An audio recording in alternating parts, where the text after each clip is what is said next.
দেখা যাক, অনেকদিন পরে ডায়মন্ড টপ আপ করলাম। দেখা যাক লাক রয়েলে কি করা যায়। লেজেন্ডারি বান্ডিল বের করতে কত ডায়মন্ড লাগে, লাক দেখা যাক। নেট খারাপ,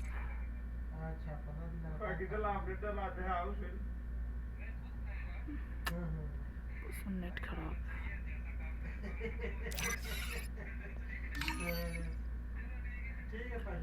ঢুকাও।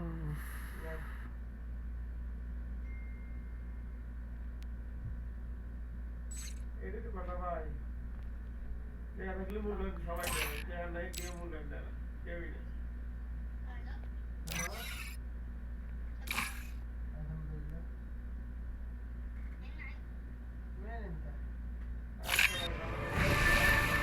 কত নাম্বার চলতেছে? 15,775। ওকে, দেখা যাক কত।